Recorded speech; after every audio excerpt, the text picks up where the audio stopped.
So we're going to be talking about self-care and happiness habits. It's a little peek into the 30-day happiness experiment, but my goal is to give you some skills that even if you don't take the 30-day happiness experiment, you will have some great techniques and tools to carry you through your very own do-it-yourself happiness experiment. But this is part of the 30-day program where I share, oh, sorry, I always forget. Thank you, Business West, the sponsor of the Lunch and Laugh series. Brava, thank you for clapping. Yes, and we have 2 more after today left in the 8-week series. So as I was saying, in the 30-day happiness experiment, what happens in the first meeting is I present 11 happiness habits to build wellness, self-care, and resilience. And each person picks 1 or 2 to do every day for 30 days. And then I create all this support and learning options and fun from there. And there are 2 different sections in it. One is resilience training and the other is self-care. And today what we're going to be talking about comes from the self-care through joy section. Because studies have shown that when self-care is regularly practiced, the benefits are really broad and are attached to all sorts of yummy stuff like improved immune system. People who practice self-care have better immune systems, higher self-esteem, even longer life in the studies show. So self-care and happiness have benefits to all sorts of facets of our life. But the thing is, they're not something we're automatically born knowing how to do. They're often learned practices. And that's what this program is all about. So when I was starting to think about self-care, I asked myself, well, what is self-care anyways? Which gives you a little glimpse into the type A person I am.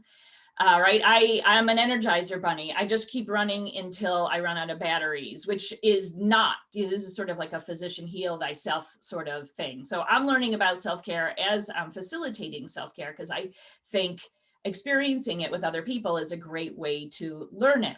So I was like, I don't even know what it means. I had to look it up.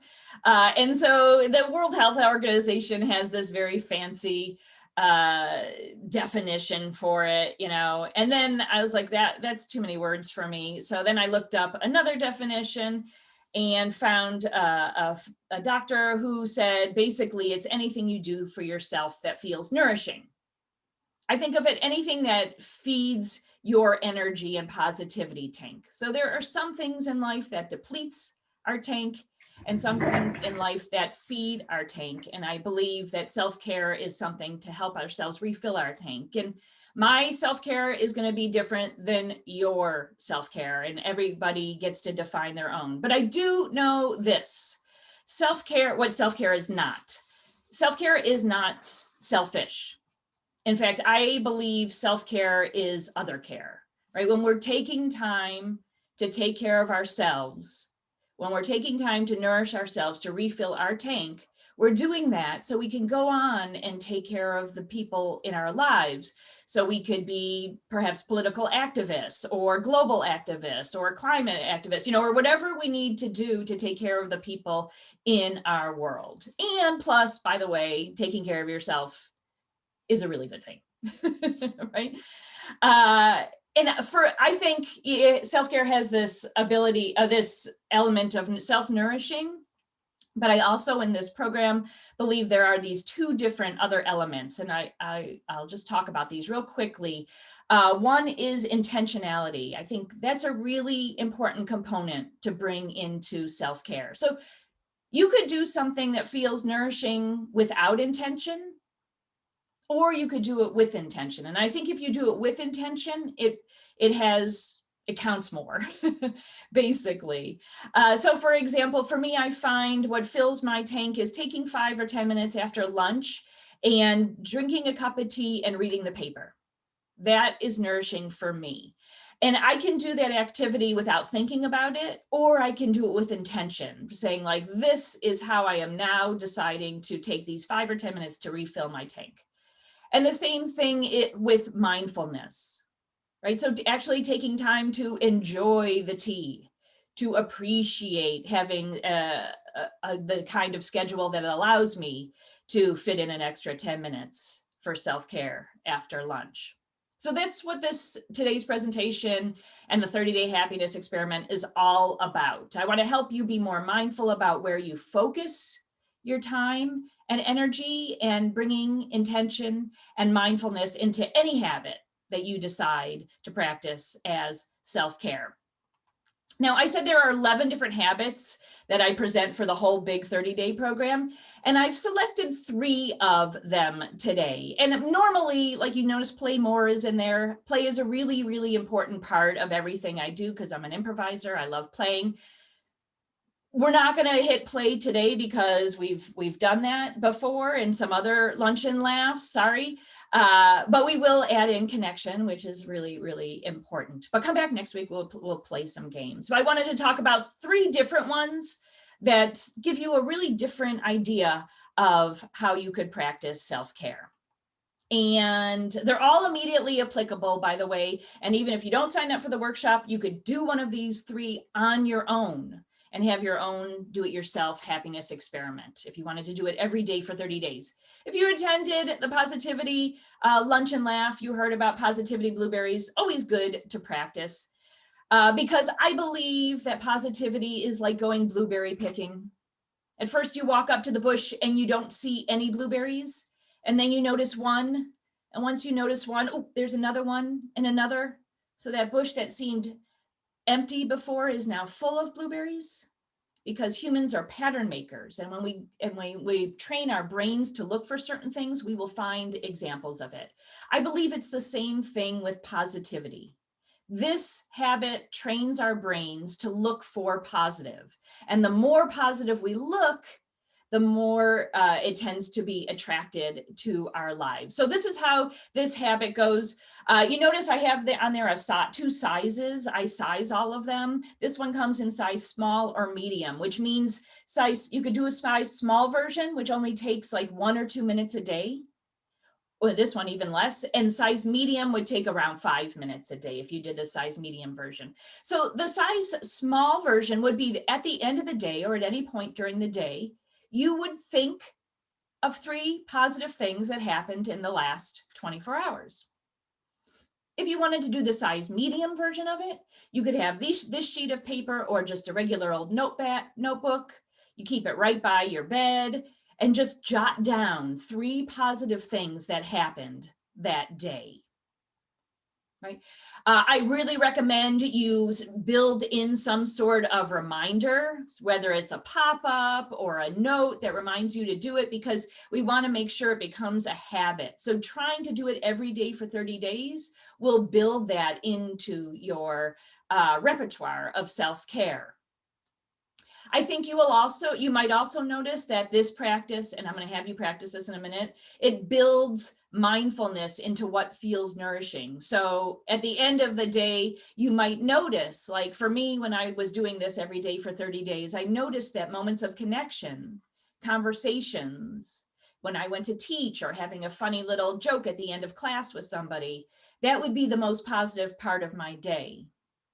So that helped me bring in more intention to my connections, because it might end up being my positivity blueberry for that day, and also to bring in more mindfulness to those moments of connection, because I wanted to be present, because it might end up being the best part of my day. So that's me. Your positivity blueberry pattern might end up being different. But if you wanted to do this at the end of every day, you would write down or think of 3 positive things that happened that day. Anything is possible. Like it could be a big thing, it could be a small thing. Please don't judge your positivity blueberries, but let's take time right now and go ahead and jot down and or share in the chat window 3 positivity blueberries, 3 positive moments from the last 24 hours of your life. And I'll be quiet.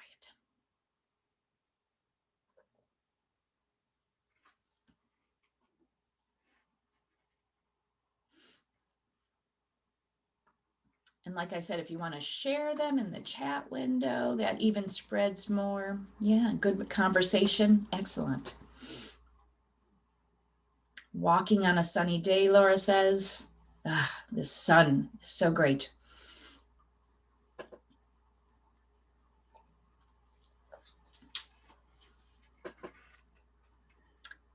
being a vaccinator at the Northampton Senior Center. Oh, that's right, Sue. That's what you're doing and helping folks feel safer. Thank you, Sue. Do you get a vaccine for doing that? Yes, great. Some people do. That's great. Excited feedback about a virtual college fair we're offering at the library. Woo, that's so cool. Reading seed catalogs. I love it, Julie. Preparing for spring. That's probably sometimes the best part about gardening is before it's a reality. Oh, Rochelle or Jamie or Jamie. That was Jamie. Ate a homemade lemon blueberry muffin. Or like Laura calls them, cupcakes. What is the difference between a muffin and a cupcake? Just a little bit of icing. Nice nighttime walk with a friend, a purring kitty, and grilled cheese. Pete, sounds like the perfect day. Right, these are all beautiful. Hey, we watched Schitt's Creek yesterday too. So these are all beautiful examples of positivity blueberries. So this is, again, one you could do on your own starting tonight. And the reason I ask people to do it every day for 30 days is because that establishes a habit. You don't have to do it for the rest of your life, but what you might find is by giving your muscle this positivity workout at the end of every day, that muscle is going to be nice and strong in the wild. So when you're having a moment that you might be a positive thing, you're more present for it. You're more mindful of it. So that is the beauty of positivity blueberries. All right, now here is one that's just size small. It's super clear cut. There's basically only one way to do it.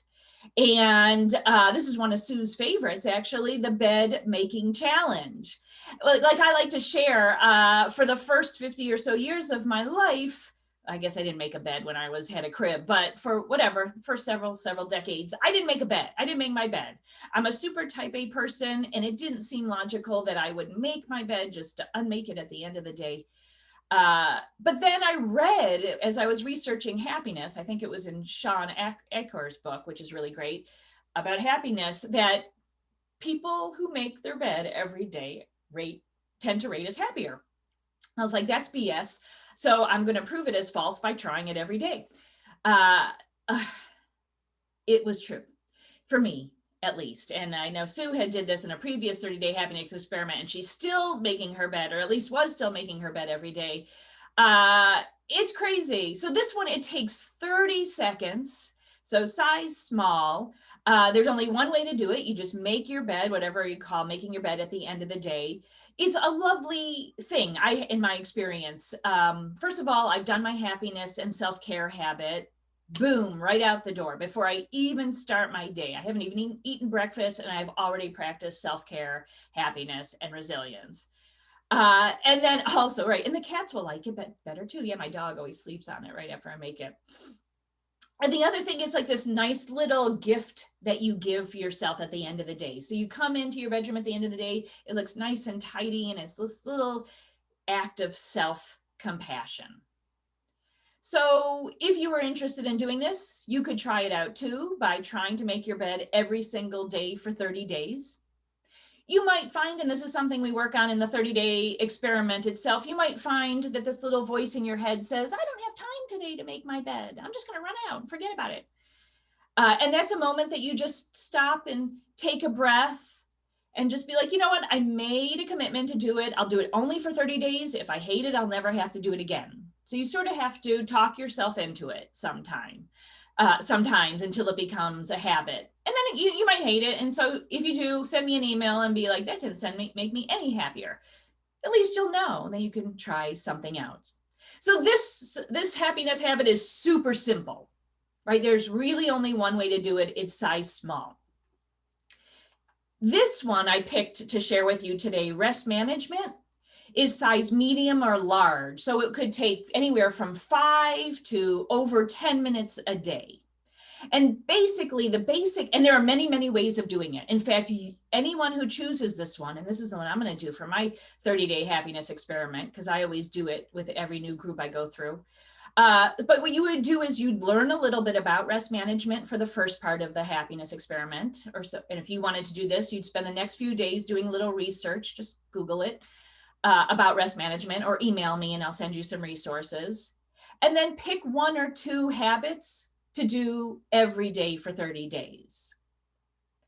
Now there are all different kinds, just like self-care. I had to learn, this is also telling. I had to, yeah, I am with you. I had to look up what is rest because I didn't know what rest was. And basically it's sort of like, it is self-care. It's like self-care. It's anything that's nourishing. My way of resting is going to be different than your way of resting. There's a rest researcher, his name is Alex Pang, and he says rest is something we do when the important things are done, except spoiler, the important things are never done. So rest is something you just have to do. And there are several different types of rest. I think there are 7 in all, but I'll share 5 of them. There's obviously physical rest, which, you actually take a nap or sitting down, mental rest, sensory rest, and emotional and social. So just to talk about those, like emotional, an example of emotional rest would be, you might cut out the amount of time and space that you give to people who drain your resources, who make you feel drained, or you'd sort of just like let go of people pleasing a little bit. There are kind of an infinite amount of different types of rest. I've picked 5 of them to share with you today. So maybe if you wanted to try this out, you can pick one of these. There's one of them, this is like a size small basically, or medium. This is called 20-20-20. It's a type of eye rest. So it's a physical rest, but it's also a sensory rest. And that means every 20 minutes, you would look away from your computer, or you would look out to something 20 feet away for 20 seconds. This is something eye doctors recommend, right? So you'd set a timer every 20 minutes. You look at an object that is, I'm going there because that's where my outside is, my window, 20 feet away for a full 20 seconds. And that's supposed to help with eye strain. There are tons of different apps that you could just download on your computer that pop up that will remind you every 20 minutes. And then they'll time a 20-second rest, and it will go beep at the end of it. Again, if you're like me, you'll feel resistance, because there'll be that tendency to just be like, ignore. That's okay. But the idea is just to try it out to see if it helps. Another thing is a really, really powerful type of rest is just taking a walk every day. We're talking about a 5-minute walk, 10-minute walk. It doesn't have to be very long, but that gives us, oftentimes this is sort of a physical rest if we're people who sit a lot in front of the computer. So it's sort of a change of physicality. Nature provides an intense mental, sensory, and emotional rest as well, right? And if you spend a lot of time engaging, it could be a social rest, to take some time by yourself to sort of rest your brain. And what researchers have found, where we are engaged, and Katie says, can we say we're all engaged in social rest? Yeah, but it's sort of like the rest of COVID is maybe being with people, right? So we have to rest from social isolation as well, depending on what feeds you. Like I actually have a reminder that pops up every week that says, make an appointment with somebody to have some social time, because I'm an extrovert. I thrive and am fed by connection, personal connection. Like this to me is just, this feeds me, right? Seeing your faces. So that's another type of rest. It doesn't mean taking things away necessarily. It could be adding things as well. So I think I was saying, like, so nature has all sorts of beneficial health value to it. So just taking time to take a walk every single day, and then you can see at the end of 30 days doesn't make a difference. Designating screen-free time. That is, of course, a sensory rest. Depending on how you use your screen, it could be also an emotional and social rest, or taking Twitter off your phone for a month, or whatever it is that draws you in. Dealing with your screen life balance is another way of practicing self-care and rest management. Prioritizing JOMO over FOMO. So FOMO is, as you probably know, fear of missing out. You could prioritize the joy of missing out. So if there are things in your life that are draining you, that you feel like you have to do, and again, COVID a little different because we're not in a situation, we're not put in those situations so much. But what would it be like to practice the joy of missing out. To be like, you know what, I'm going to say no to this. It doesn't seem fun to me and it's not going to feed me. And I'm going to give myself a guilt-free pass for a month just to say no to this thing. And then just plain old doing nothing is another type of self-care, another type of rest management. So if you wanted to practice rest management, you would pick one of these or any other kind of self-care that feels like restful to you, and just do it every single day. You might pick one or two to do every single day for 30 days to see if it makes a difference in your life. So those are the three that I have talked about today. We're gonna quickly throw you into a breakout room for about 5 minutes or so. And Ace, make sure you put in the chat window these questions so they can refer to them if they don't have their printout, because these are in your info packet, but my technical assistant Ace is gonna put these questions in the chat window. You probably won't get to all of them because, like usual, I always plan too much. But pick one or two that feel interesting for you to talk about as a group. And yeah, just enjoy connecting with each other and sharing. Does anybody have any questions while Ace is preparing the breakout rooms in groups of 2 or 3, I think? Any questions about anything we've talked about?